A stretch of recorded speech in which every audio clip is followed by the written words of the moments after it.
Buckle up your seatbelts, guys, because this episode is a doozy. Victoria Verdeja is a friend of mine that we actually met in elementary school. So we've known each other since we were about 4 or 5 years old. And we haven't really spoken since 8th grade graduation. So it's been quite a long time. And we spent almost 3 full hours catching up on everything that's gone on in the past few years. Just be prepared that this episode is going to be broken up into 2 parts, just because despite all of the editing I did to cut out so much stuff, there is still about 2 hours worth of content that I think everyone should hear. This is a platform for people to share their story and to hopefully allow other people to connect with that story. So I didn't really want to chop it up too much because I think she deserves to share everything that she's gone through, what she's learned. I share a little bit more about my stuff as well. Just a heads up, it is going to be a little bit jumpy. If you're watching it, there are a lot of cuts. It is in order of the story that we went through. I just kind of cut out some of the off the record stuff because we did go into a little bit of some traumatic middle school stuff that we can't really include, but it did happen and it helped shape who she is. We talk about what she went through. You're going to hear sounds of New York. At one point, my AC turns on, so I try to work with the levels there. So please bear with me because I am not an audio engineer. But yeah, she talks a little bit about writing a book, which she hasn't really told anyone. So I'm breaking the news here on the podcast. Also, at one point, Blaze walks in, so you're going to hear his footsteps. Again, I'm not an audio engineer, so bear with me. We grabbed wine, which I think definitely helps with the conversation aspect of it, especially since this is virtual. Highly recommend. Probably will start doing from then on. And yeah, it's a really great episode. I cut it off for part 1 right before she gets into the story of how she met Manny, and then we'll pick right back up where we left off. So I hope you enjoy the episode. I hope you enjoy Victoria, and let me know what you think.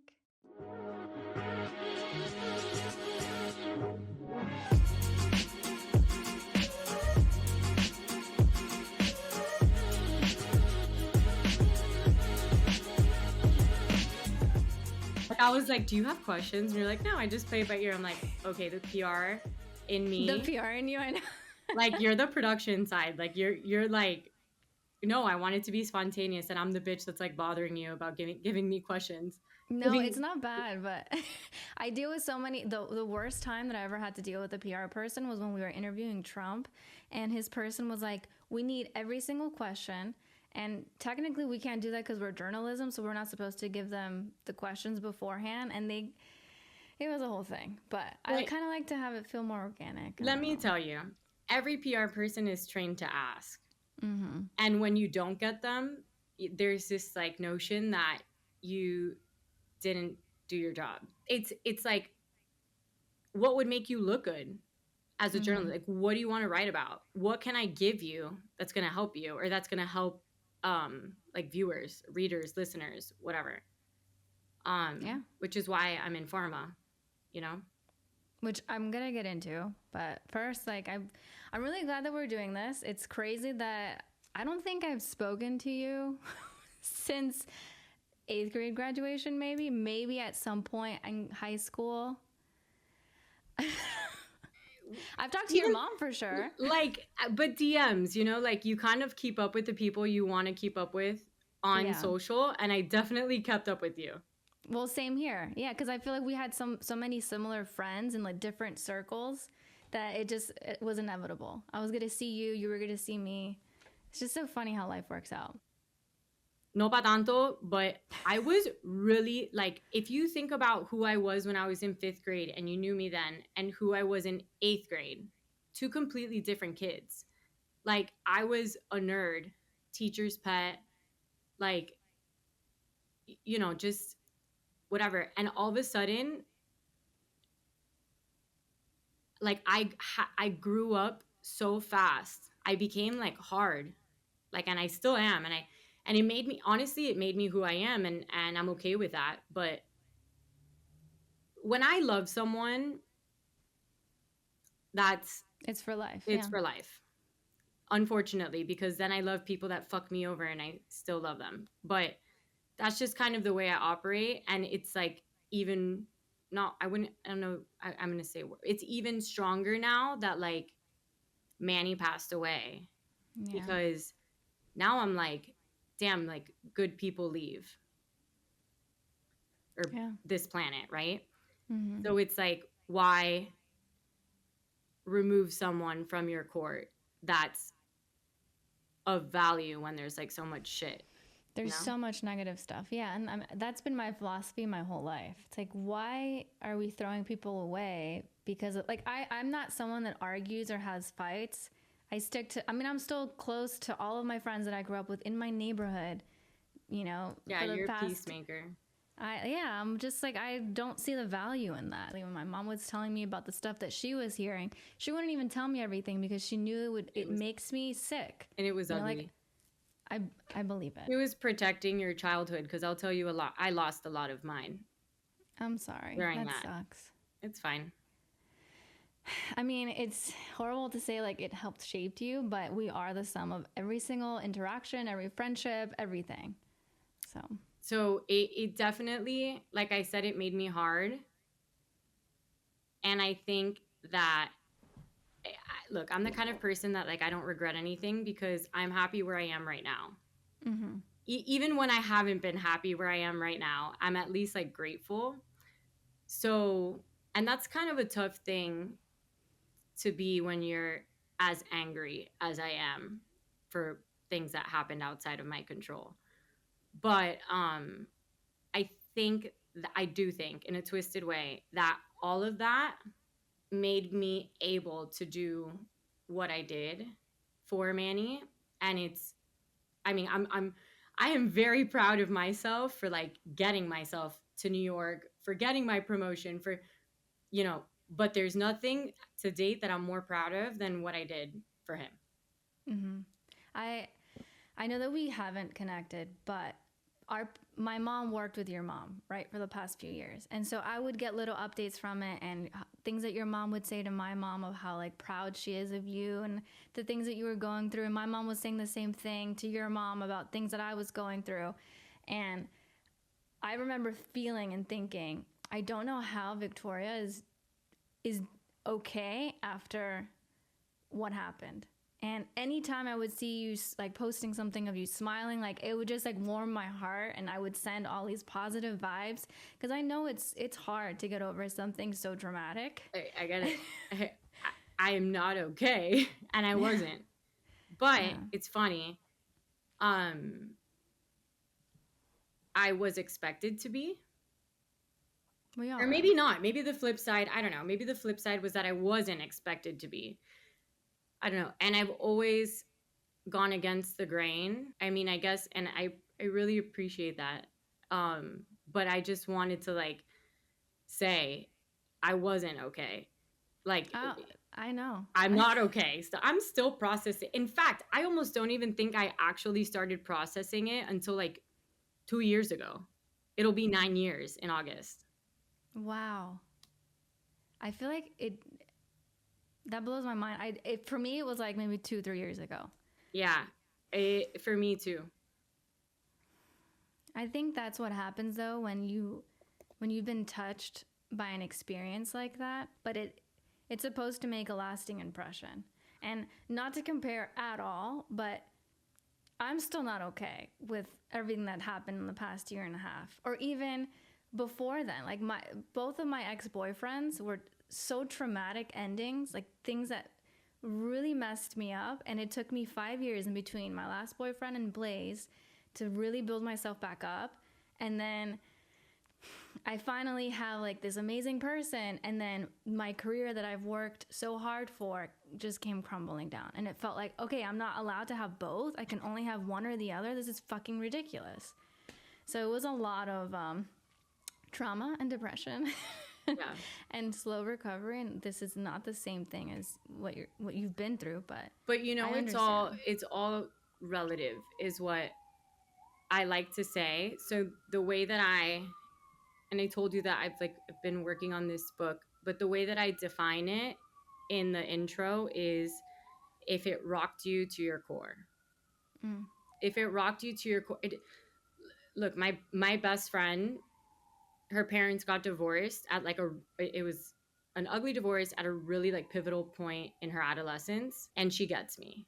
It's all relative. Your world Yeah. comes falling down. It doesn't like I just, and I think that we as, and maybe at, like as almost as a generation, because I do think that the millennial generation has something special in the sense that we got to learn from, I think, two of the greatest generations, like our parents and our grandparents, especially from exiles Mm-hmm. like in Miami, and then looking at how technology shaped us, because we grew up riding bikes, we grew up calling landlines, and then Mm-hmm. we got all this tech. And I think that we almost got to see how it also like mental health became like a topic too, where it wasn't Oh, before. So we I talk got to about that so see how much. these things have all kind of unfolded, and we have been given a little bit of a space to stop and think about them. And so all that to say, basically, I don't know. I think it's all, I think it's all relative, and you kind of get it or you don't. And that's something that I'm like working on at the moment too, is like people who haven't, and this is like kind of might be fucked up, but like people who like haven't been through some shit, to me are so boring. Like so out of touch. They don't get it. They don't like drink the juice that I do about like loving life and like being grateful and like letting go of the trivial things. And like, I like to talk about them all the time? Like, no, but it's something that it's like more of an attitude than anything. Mm-hmm. I just kind of went on a rampage there. No, but I think that's good. And what you were saying too, I think about it all the time. Us as millennials, we're in that intersection of seeing the past, and we're also seeing the future when we get all this technology. And we're kind of trying to figure out a way to integrate both in the best way possible. Same thing with mental health. Like we're learning that we need to talk about these things. And I feel like because we're seeing so many sides of this coin, we're able to, But that's a lot of pressure. yeah, it I is. almost feel like I want wine. We can get wine. Let's get wine. Let's do it. Let's do it. I'll be Okay, right back. I'll go grab. So I think it's interesting how you've defined success. Me? In your, because I was ready to talk about work. Well, we can still talk about work. I think that's definitely a big part of who we are. Yeah, I mean, we have to get there, but I think this stuff got us there, right? This stuff is what, from everything that I've experienced, work isn't who we are. It's part of what we are. But who we are is what drives us, what makes us happy, sad, angry, like those little pieces. So to me, talking about this stuff is more valuable to me when we're talking about success. But so the way that I look at it is, I think work allows me to be who I am. mm-hmm. It gives me a space to be who I am, if that makes sense. No, 100%. And the only reason my career, my job, what I do for the past 15 years that I've been working while I was in college and everything, made me feel like I could be myself, and that was my identity. So when I lost that, I was so lost because I felt like a huge part of who I was dead, and I couldn't get her back. And I was constantly reminded of what I had lost because my boyfriend still worked for the company and still got to do the same things that I was doing. And it was bad. So I had to rewire my brain. In therapy, everything has been about not tying myself to the career, because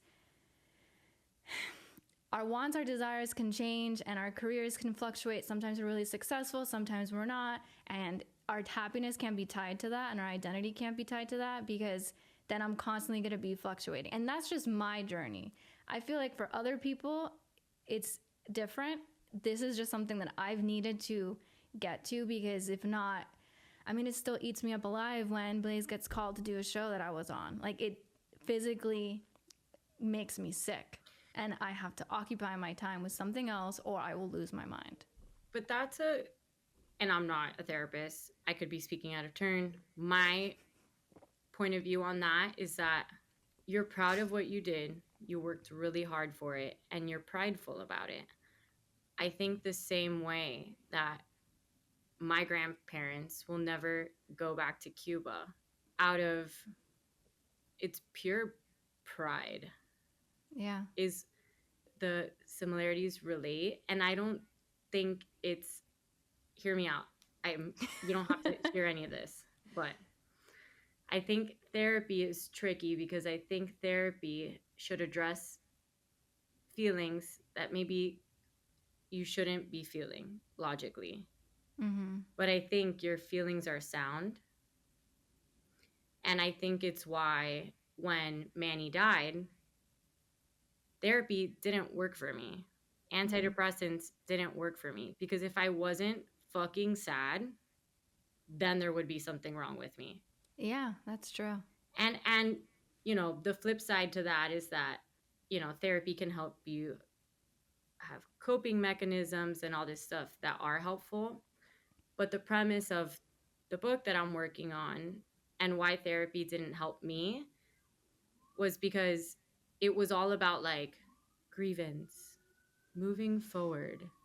Mm-hmm. But similar to your situation, like I think they don't talk about the fucking thing that you lost. Yeah. Yeah. Well, I want to be clear. It took me a minute to get to therapy, and I went through 3 different therapists before finally feeling like something clicked. Because the first woman was like, everything you're feeling is valid. It'll pass. Don't worry. Just feel it. And I'm like, well, that doesn't fucking help me. You wanted answers. Yeah. I want to understand why, because I'm someone who likes the reasoning behind it. Me too. All of the books that I've read have been about like, oh, generational trauma, how it passes down, and how I truly believe that our upbringing really shapes the way that we think and why we make our decisions. And so I wanted to understand, like, why is this affecting me so much? Why this job? Because I've had so many jobs in the past. Why am I so upset about losing this? And then I don't want to say that none of my therapists helped me, but I just started thinking, this was a year of a lot of change. You know, I sold my house in Miami, which was something I was so proud to even do, buy it by myself, and then I had to sell it. Thank you. Yeah. Then I moved to this new fucking state and city where I don't have any friends. I don't have any family, just my boyfriend and his family, but they live an hour away. And I was like, whatever, at least I have my career that I lean on. I love my job. I love doing it. And then that went away. And now I feel like this housewife that, you know, my boyfriend's the one getting all the jobs. He's working. He's doing what I love to do. I'm here with no friends. Not like I'm by my, like, what the fuck did I do? I was so angry and scared. Like, did I make the wrong choice? Did I sell my house too prematurely? Like, what am I doing? And here we are. Yeah, here we are. You know when I stopped asking why? No. When I was scared of the answer. Why? I have an answer for it. Again, I keep talking about the book, which like I haven't even told a soul about. By the way, I kept a diary throughout all of this stuff that was going on in middle school. Wow. Wow. And going back and reading it is hard. I'm sure. I felt like,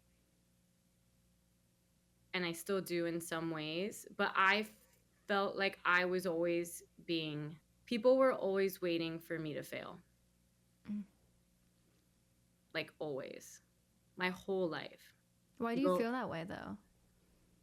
Well, you said it yourself. You were like, oh, like you were the girl that like had good grades and like was nice and whatever. Maybe not nice is the word, but cool. You're the cool girl. Cool, whatever. People don't like that. Then they didn't. I think now more so. What I'm trying to do more of is give people more grace to be who they are. And But do One of you my, do that for yourself? I've been trying. It's been a work in progress. But one thing that I caught myself not being really good at is one of my best friends, she met the love of her life. And before they got married, she ended up getting pregnant. And she had this career goal to be, a firefighter, and she had this plan, but then she got pregnant, and then that kind of went out the window, and she became a nurse, and like her life just kind of pivoted, which that's totally fine. We all pivot in some way. But what I didn't realize I was doing is I was projecting my fears of ending up in that same situation onto her, and it was making her feel really upset. And like I remember it was election night, and I was spending the night at her house, and she told me like, why do you always make it seem like I made the wrong choice by getting married and having kids instead of following my career? And I was like, oh my God, I'm so sorry. I never wanted you to feel that way. I just have this fear of myself of not being able to do all the things I want to do before I have a family. And I guess I'm seeing this example, and not that it's not amazing. It's not for me right now. And I'm so sorry that I'm, giving off this other idea of what I think of your life. And I'm so sorry. But you don't think it's cool that you recognize that? Oh, yeah, 100%. I think that that's one of my superpowers. Like, I am able to recognize certain emotional mishaps and confront them. Like, I am not one to shy away from saying, I'm so sorry, like taking accountability. I'm so sorry that I fucked up, that I said this. I didn't realize it at the time or whatever. That is something that I've developed over the years. And I love that is something about me, because there's so many people I know that they don't take accountability, and that makes me so angry. Yeah. But it's also shown me that I need to give people grace, because one of the things my therapist said is, when she helped me recognize this is my superpower, she goes, but it's not everyone's. Some people don't know how to vocalize what they feel they're lacking in. And so you have to understand that. And you can't do it for them. Exactly. Exactly. Yeah. And so I feel like, sorry, not to cut you off, but I think a lot of the times when we're worried about, oh, people want me to fail, and like no one likes someone who's successful, I think that is very general. For the most part, if someone's not on that upwards, like happy train, anyone else that's on that happy train is like, ugh, what are they doing? Fuck them, and blah, blah, blah. They must not understand, or they must have it so well. And it's really not like that. Like, even if we're on that happy train, there's a lot of shit going on behind closed doors that we may not share, but we're trying to work through it, or take the good with the bad. I don't know. I'm like smirking because it's like, I think I'm literally about to like jot down a chapter. So back to the grateful thing, because that's what listening to you made me think about. And I have a really bad habit of being a bad listener. It's okay. Because I'm always like thinking about what I'm going to say, which kind of makes me good at my job. Yeah, definitely. Which we still haven't talked about what you do, but we'll get there. Yeah. But here's the thing, like, people have asked me if I regret having like been there for Manny. And the truth is, like, to this day, I'm affected by it. And I don't know a day that I won't be. But the things that I learned, beyond the fact that I feel like it's the greatest thing I'll ever do, because I got to serve as a support for the greatest human I think I'll ever meet. Beyond that, I learned things that have made my life so beautiful following it despite the hurt. And one of those things was, you literally never know what someone is going through. I'll give you the perfect example. And this happened all the time, but at the airport, one of the like desk airline people were being really nasty to us. And mind you, we're literally trying to get home after he got like his routine experimental treatment. Oh my gosh. Yeah, at the NIH. It's one of those things that I was just looking at this woman being so nasty with him. And it was still in the beginning when he didn't look sick.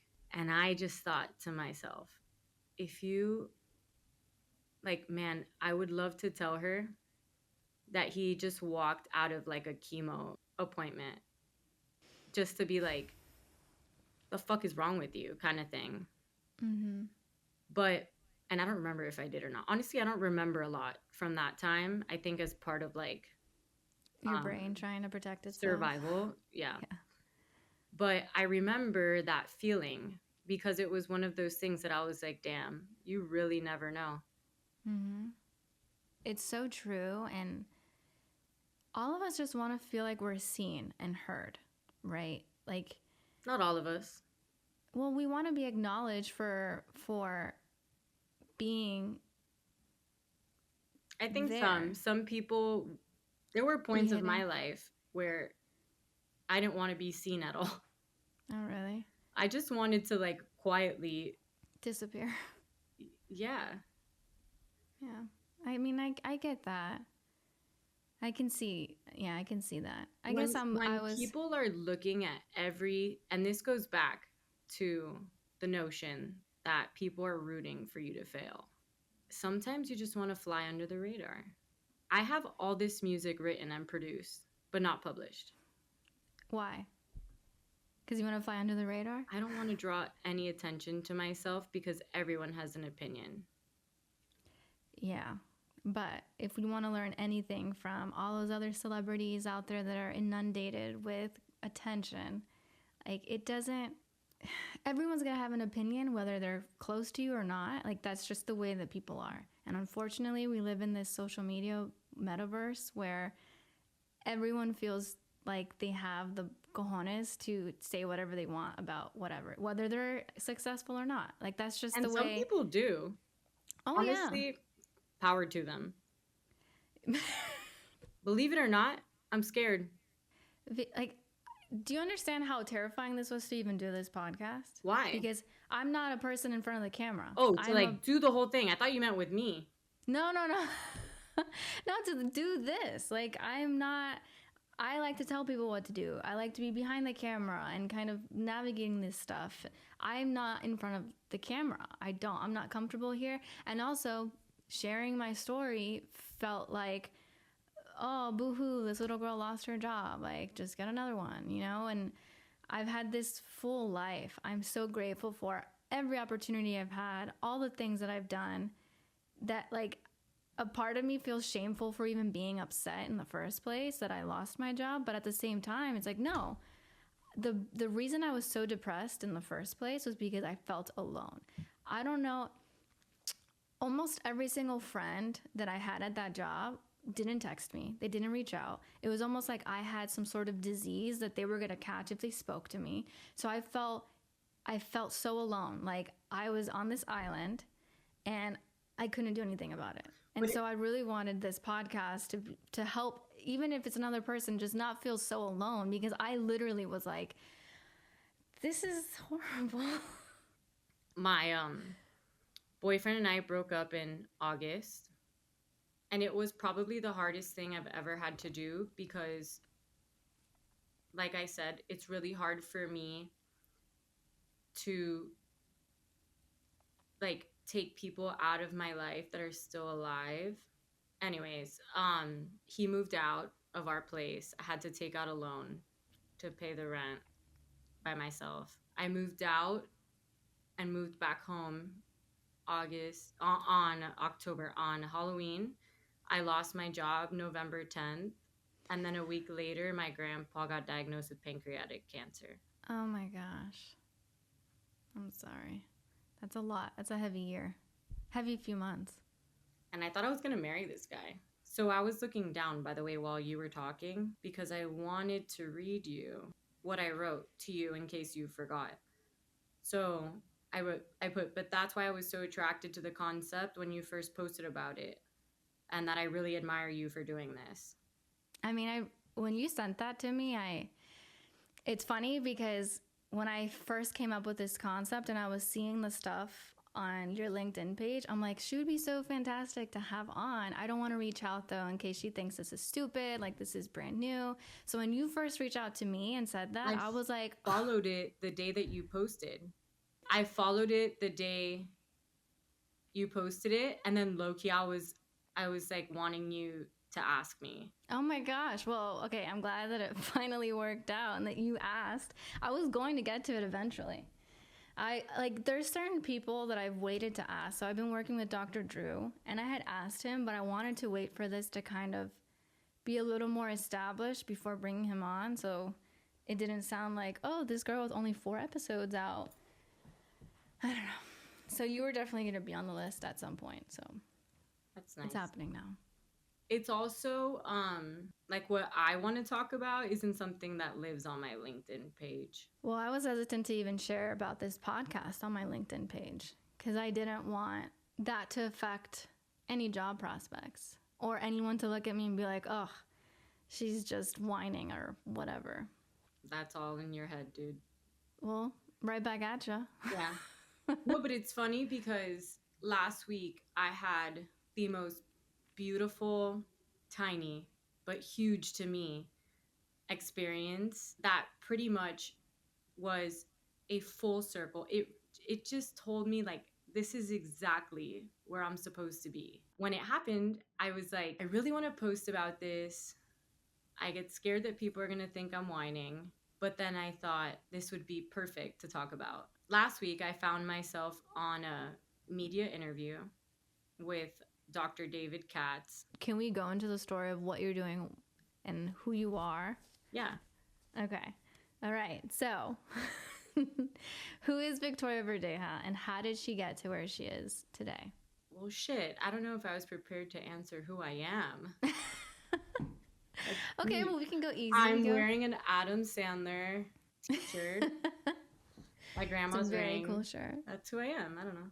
I want to know how you ended up in New York City because that's the best city in the world, in my opinion. Well, when you're in your 20s and early 30s. Yeah, I know. When I said that, I'm like, oh shit, wait. Yeah, my birthday is before yours. How did you end up in New York? I know that you work in public relations, but I know that you're doing something different. You just got promoted. So I want to hear the career story. It's not a linear one. So first and foremost, I didn't like say I want to go to New York. I was at a point in my career where I think I was satisfied, but not challenged. Mm-hmm. And people that knew me, not for a long time, but knew me well enough and recognized that. And in the beginning, I was really upset with them, but looking back, I'm grateful. I think they recognized that I wasn't pushing yourself. That I was bored and I had a lot more to offer and I was comfortable. And that's a really kind of nice place to be when you've had turmoil, right? Like it's oh, this is nice. Peace. Yeah. Stress-free. But peace isn't for me. And so I got laid off, which was really hard because I have connected a lot of my identity with my job. I love what I do. The reason I got into it is heavy. It's near and dear. And so I more than take pride in it, I protect it. And so I found myself in a place where I knew that I was uncomfortable and I didn't know what the answer was. Basically, I found myself in a place for the first time where I had to decide what I wanted to do instead of kind of go with opportunities that came your way. That came my way. And that's not to say that I didn't fight for these opportunities, but I was kind of good at overlapping them. Mm-hmm. So that I never had nothing. I had ideas. I always have ideas. But there was a lot of pressure. I don't like to do things unless I do them well. Mm-hmm. And so I was kind of coping with the sense of like I got let go. Like what could I have done different? And I knew the answers to that. What do I want to do now? a lot of people said you should do your own thing, and I fully intend to, but like when, like I said, when I'm gonna do something, I'm gonna do it well. And You're not there yet. at that point, I didn't think I was there. The other thing was I didn't know that what I wanted to do was in Miami, but I didn't know where that was. I was Yeah. never like, I want to come to New York. To be honest, I'm sure there's a bunch of people that are laughing at me because of the amount of times that I said that I hated New York. But yeah, I was That's how life works, though. When we say absolutely not to something, that's when it ends up. right. It like kind of smacks you in the face. God has a Yep. sense of humor. My mom says, "Don't spit up,"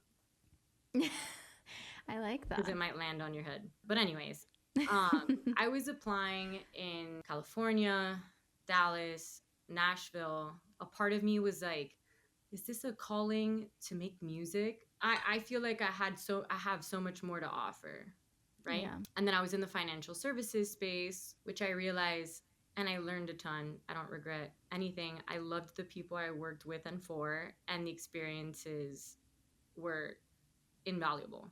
I've done and seen a lot of the comms and marketing sides of things. So yeah, I was working at a bank in Miami, publicly traded. The person that brought me there, she said to me, "I need someone to run communications here, Wow. and That's I a big think role. you can do it." And if there's anything I'm good at, it's or like, so yeah, I can do it. I'll figure it out. Yeah, the fake it till you make it I'll mentality. always figure it. No, but I fully believed. I mean, and I did. You know, not the proof is in the pudding. Did you succeed then? The data Guessing that's the data was there. Okay. Well, that's great. The data was there. It was such a good feeling. It was awesome. I had fun while I was doing it. But, you know, part of what I love about what I do, and the reason I got into it, was my love for telling stories. I can relate. Yeah. Once upon a time, I was actually a civil engineering major at UF. Oh, I did not know that. Yeah. I love physics, actually, because you know what my favorite word is, why. But my boyfriend at the time was diagnosed with cancer. All of a sudden, I didn't like the word why anymore. You know, to make a long story short, I helped his family, and I had a small piece of it, but we created a foundation, and I made a website, and I was posting on social, and I was writing in a blog, and I was pitching news. And someone one day was like, "By the way, you're probably good at PR." Oh, so this was even before you got into PR. Yep. My dad was not happy about it. Why not? Civil engineering to PR. Well, I mean, I guess the pay gap there. Yeah. Yeah. And I'm not cheap. I think more than anything, there was a pivotal time that I really fell in love with what I do. And I promise I'll get to why I'm in New York. My boyfriend at the time was denied coverage of a experimental treatment that worked in the lab. But essentially, I drafted, so I got to work that day, and I was doing a PR internship at Rock Orange. One of the owners' wife who ran PR for the agency, they knew what was going on, and I told her about it, and she said, "Come here, sit next to me." And we drafted a pitch. 22-year-old Miami native denied coverage of life-saving cancer treatment. Wow. I'll never forget the subject line. That was the subject line. But anyway, so I was in college at that point. I got my PR degree. I worked at. So wait, did you switch like your major, or was it still in that early first 2 years type of thing? It was the summer of my junior year, so I did switch my major. Okay. And I'm really grateful to UF, like counselors. They were a massive help. Normally at other colleges, it's hard to switch. I swear, sometimes I think some of the people that I met along the way, because I've looked for them after and can't find them, I swear, I think they were angels. Yeah. But one of them was the business counselor. Well, I think one thing too is that when something's for you, it's for you. And the pieces start to fit together and kind of align when they absolutely need to. When you can't see it for yourself, I think that's when life tries to show you. It sounds better in Spanish. Lo que es para ti nadie te lo quita, no? Yeah. Yeah. I had no idea what the hell I was doing, to be honest. I don't even remember a lot of it. I think it was like a survival mechanism. So many life changes. You're also dealing with this heavy cloud hanging over you. I was 19. A kid. You were a baby. Yeah. And it wasn't a heavy cloud. It's hard to call that a heavy cloud. I wouldn't even. I mean, it was a pleasure. Well, I'm sorry. I didn't mean it in like a Like, I'm not negative offended. way. I'm trying to think through that. Yeah. I meant more of like, no one ever wants to experience that, right? So, and you're living through it, and he's amazing, and what you're doing is amazing, but it's still this really sad, dark space that's, I don't know. And maybe I'm just not articulating this well, but no, and I don't think there's a right way to articulate it. I think the fact that we're talking about it is a great thing.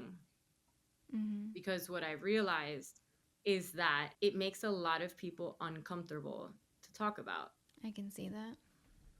And it's a big part of my life. And the fact that I've been told, hey, don't talk about it, or you shouldn't talk, or it makes people feel uncomfortable. Or I don't know why it would make anyone feel uncomfortable besides feeling bad that they made you feel bad or had to relive in that moment. I mean, I don't even think about that. It's because it's heavy, and a lot of people don't like to talk about heavy things, and that's cool. That's fine, but I don't really gain anything from talking to you. Yeah, I'm the same way. If talking about my reality, something that I'm proud made me who I am, makes you feel uncomfortable. Mm-hmm. Like, I mean, you asked me why or how I got to New York, and we're here talking about it right now because it's part of the reason that I'm in New York right now. Yeah. I promise, and I even said I'd make a long story short. There's no way that you can make this. I mean, no, there's no way. I mean, it's 10 years since what we're talking about, but I'll kind of skip ahead. So I end up at Baptist Health for 3 years, and even that was hard. Really quickly, though, because I think what you did is so impactful, not just in your own personal life, but in the life of his family. I just want to kind of dive into that for a second. Like, how long was that process from like being with him, meeting him getting diagnosed, everything in between before he ended up passing? Because I think that's a really big part of the story. It's a loaded one too.